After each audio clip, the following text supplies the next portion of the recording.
मैं फौज और अदलिया के खिलाफ कोई बात नहीं करूंगा। ये उनकी मेहरबानी है, उन्होंने मुझे कुछ नहीं कहा, वरना मेरा तो आगे पीछे कोई नहीं, लावारस हूं। पहले आप मुझे बताएं नादिया, मेरा इंटरव्यू कर रही हैं या इमरान खान का? मैं फौज और अदलिया के खिलाफ कोई बात नहीं करूंगा। नहीं, मुझे आप घेरे ना। मैं अब उम्र के इस हिस्से में आके ख्वार नहीं होना चाहता। ये उनकी मेहरबानी है, उन्होंने मुझे कुछ नहीं कहा, वरना मेरा तो आगे पीछे कोई नहीं, लावारस हूं।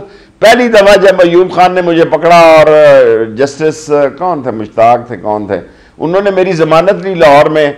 कसूरी साहब, खुर्शीद कसूरी की नहीं, मैं महमूद कसूरी की बात कर रहा हूं। बड़ा आदमी था, जो नौजवान इनके दफ्तरों में जाके बेचारे रात हम सोते थे, जो लीडर बने बाद में।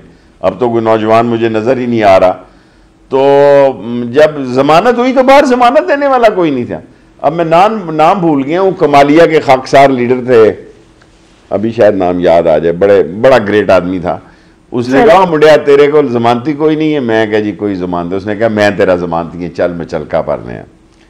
मेरी जान पहचान ली थी। मैं तो आपका तजुर्बा जानना चाह रही थी, लेकिन मैं नहीं पूछती, मैं आगे बढ़ जाती हूँ।